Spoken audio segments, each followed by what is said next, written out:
Our first speaker today is Dusan Nesic, Executive Director of Operations at PIBBSS, with the topic Securing Tomorrow's Infrastructure, Why Cyber-Physical Systems Need Security Baked In, Not Bolted On. He will explain why security for cyber-physical systems must be built in from the start, highlighting real-world vulnerabilities and practical steps organizations can take to stay ahead of emerging risks. Please welcome Dusan Nesic to the stage. Thank you very much. Good morning, everyone. All right, so you've heard a little bit about me and a little bit about what I'll be talking about. A bit further of an introduction would be something like, I was a professor of economics for 10-ish years. About 5 years ago, I switched into AI safety. And when I say AI safety, I mean it in the broadest possible sense. So both safety of the systems themselves as they run on a certain computer, to the safety of deploying a system into the world and seeing what effect it has on society, or something like that. So from very narrow to very broad. Today I will be talking a little bit more on the narrow side, but I will be focusing on the case for companies. Specifically, right now, the way we are introducing AI into companies is we're kind of just telling people, just use AI to do it, or something, without really having planned AI in the way that we do stuff. And that introduces certain security vulnerabilities. Also, employees are often using AI without the knowledge of their superiors, which is then even more bolted on. It is a completely unplanned way of using AI, which introduces risks of their own. I'll be speaking about two specific vulnerabilities that we're seeing since this year with AI more and more. The first one is hackers using AI can now do their attacks cheaper than ever. And so while your company before may have been too small to attack, like it was just too expensive to break in and you had too little to gain from breaking into your company, with AI, the cost of breaking into secure systems is going down rapidly. That means that we should expect both privately, like each of you individually as a person, and with our companies, to be under a lot more attacks, malicious attacks from the outside. And second is, well, the AI that you have in your house is itself unsafe in some ways. I'll be speaking a little bit more on the second topic as it's more relevant to maybe how you use it. And then at the end, I will present what are ways that your company can kind of predict both first and second risks and what you can do to prepare for them realistically. So AI makes hackers better. If you have seen last week, Anthropic has kind of announced that they have caught a Chinese state actor-backed hacker group was trying to break into some 300 companies at the same time. What was different from before was that the attacks were almost completely automated. So there was a human in the loop, in the sense of there was a human who was checking that the AIs were doing reasonable things. But the human would just give AI agents permission to do stuff. They were obviously jailbroken because they were told that they're in a security testing environment or something. They're not really breaking into companies. This is just a test. And that's how they convinced them to do this. And so an AI agent would go figure out vulnerabilities in a system, which also includes like finding out which humans to try to catfish, which humans to try to blackmail, what information it can gather on which humans to try to guess their passwords. And then it would pass it to a second agent. The second agent, human would check that, pass it to the second agent. The second agent would then go and attempt multiple attacks at infrastructure, and a third agent would then extract data. They have been not very successful. They have maybe managed to break into, they didn't say exact numbers, but it sounded like 10-ish%, which again is crazy because hackers used to have to do everything by hand. Like a certain human would have to go and see all the profiles of all the people in a company and then find out all the risks and stuff. They would have to write the messages themselves. This now becoming automated means that this is becoming cheap, too cheap to meter. They can just like try to break into any company. And this is again what we're seeing today. And remember, this is the worst AI will ever be. every new deployment of AI will just make it more and more competent.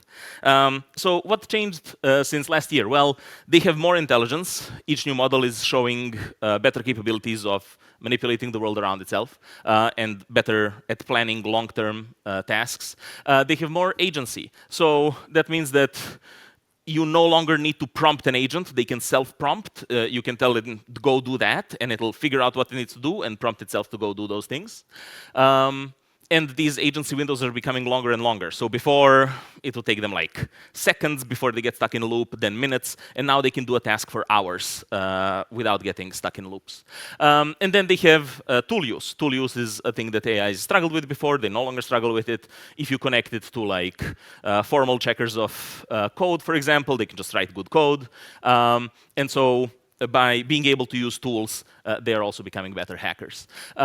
So this is a problem, as I said, because it becomes much easier for hackers to just do very broad attacks. I suppose it's also concerning for hackers that their job security is at risk. A lot of hackers may lose their jobs. I'm so sorry. But yeah, besides that, it is concerning for our companies. So, okay, how do we defend against these AI-boosted attacks? I mean, some things are like, well, same thing as you were doing before, like just try to be safe. If your system is still too tough to crack, they just can't get in. You should assume constant automated probing. Like just build your systems as if they will constantly be attacked by hackers, because that will just more and more be the case in the years to come. And finally, use AI to augment your defenses. Like use AI agents to red team your own systems to see how they can break in. It's now becoming cheaper for you to do that. It's becoming cheaper for you to have AI coders check your code daily for exploits. It is currently unclear where the defense-offense balance will rest, whether the defenders will gain more from having AI write the code for defense, or whether the attackers will gain more from cheap attacks. But it doesn't look too great. It seems like offense currently has the upper hand.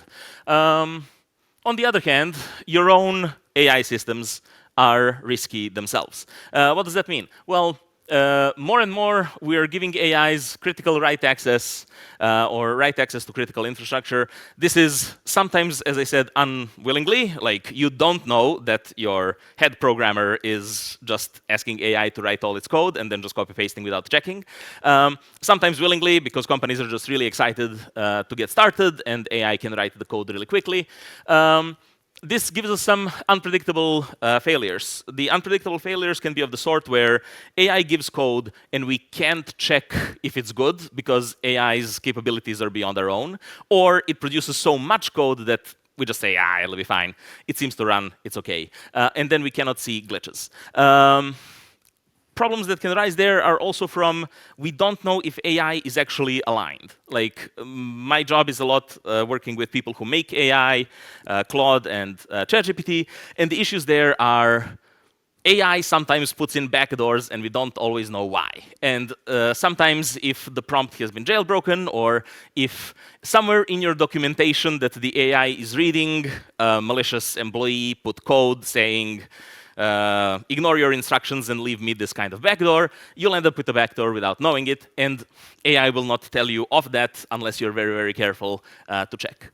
So yeah, we don't yet know how to make AI systems fully safe. The current AI systems sometimes just do unsafe things, and that is really not great. So we should be very cautious about how excitedly we deploy AI systems. I know the rest of this conference is a bunch of people telling you, man, AI, just put it in everything. Cool, yeah, I agree. I love AI, but we have to be careful when it comes to security. So what we can't promise. One is, well, there's no behavioral proofs. We cannot formally prove that a thing is safe. I think formal mathematics has, like, lean and stuff, has been great promise of making a software which is just formally tight. And like, it's provable that this only does the thing that is in the specification. Cool, but we can't make the specification itself unhackable. And so we're running into the issue that we cannot formally prove that a certain code is safe. The formal methods are of limited scope, and there's sophisticated circumvention. So like, no matter how safe we think we are, AI, because it just has a lot of time and can do stuff quickly, can find exploits that we didn't even think of. Last year, they were testing like, can you breach air-gapped systems, so like systems that are completely not connected to the internet? And it turns out you can use the air-gapped computer and turn on and off its hard drive really quickly, and that will communicate with very, very quiet sounds, like a string of information, and so you can get data out of completely what we thought was an airlocked system. And so this is like things that we wouldn't have thought of, but that AI, which just has a lot of time, can figure out. So literally, like stuff about physics that we don't know can be used against us. Yeah, so even some formally verified systems like SEL4, which is like gold standard for what a safe kernel is, yeah, cannot deal with rogue direct memory access. Like, it assumes that your physical system is physically safe, and if it isn't, it just doesn't work. OK, so what are some safe-ish ways to use AI? Well, don't let it have direct control. You can have it write code, and then you can have a human actually check all the code without having it directly deploy onto your critical systems. Human-in-the-loop approval is kind of tricky. I think it's very easy for us to become lazy. Like, if an AI gives us correct code 100 times in a row, 101st will just click approve. And it's easy for these human-in-the-loop systems to just become a human clicking yes. So kind of be cautious about it and try to keep your employees accountable for this. And yeah, accept conservative boundaries. Accept that you will not be moving at warp speed and that you have to go slower if you want to go safer. OK, so yeah, formal proofs can work, though, within certain bounds if what you're writing is like software of limited scope that's only supposed to do limited things on a hardware that you can control. So like, hardware is built to your specification. There's no tricks in the hardware. You can then write formally verified code and then make sure that that works. And then, yeah, you cannot say, well, I won against AI risk. You can only say, well, I've done my best with what I have. And OK, what does the future then hold? Well, AI brings crazy value. Like, theoretically, you can have how Dario Almodei from Anthropic called it, country of geniuses in a data center. Like, you can have thousands of research scientists working for $20,000 per month or something in your computer, and that's great. That can like unlock really a lot of value for whatever your company is doing. If you're a state actor, that can like completely redesign your systems. This is like really big upside.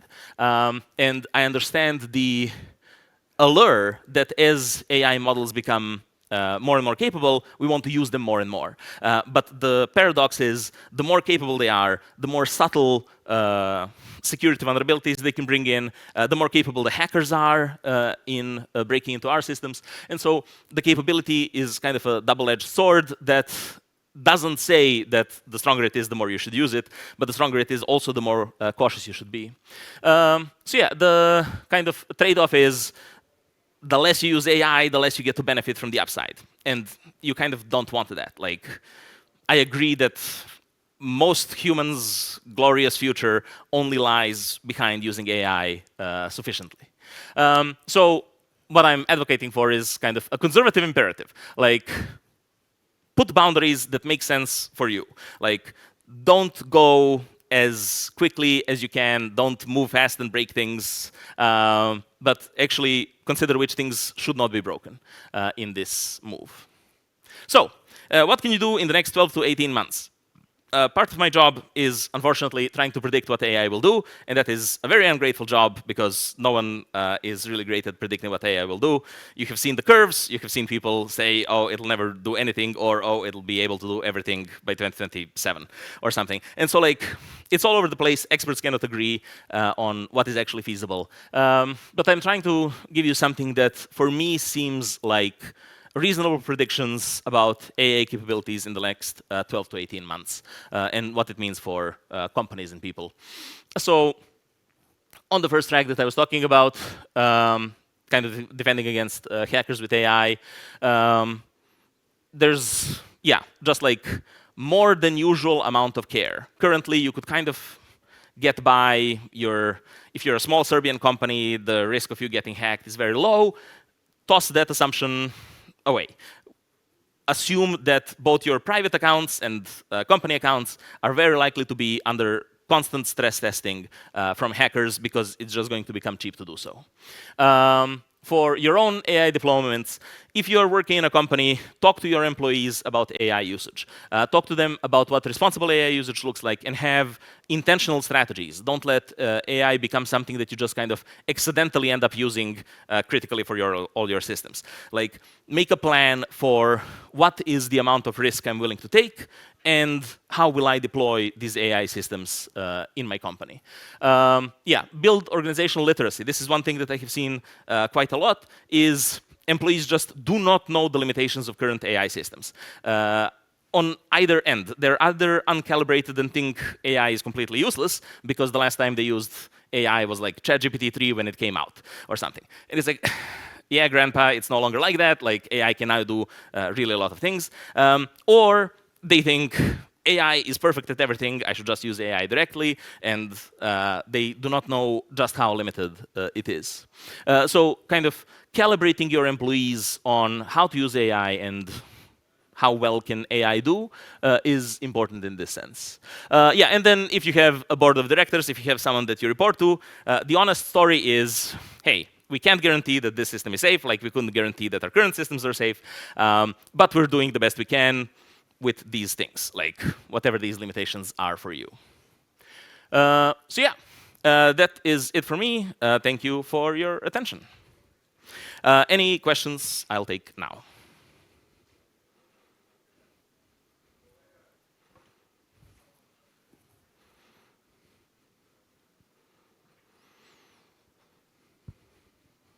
Any questions for Dusan? Questions from the host? I want to thank you for this interesting topic and actionable items that you put on the last slide. I think it's very important for the people listening to us online and here in person to have something to take out of this speech. Yeah, thank you very much. Thank you all. Thank you so much, Dusan. Thank you. Thank you for being part of Data Science Conference 2025 Europe.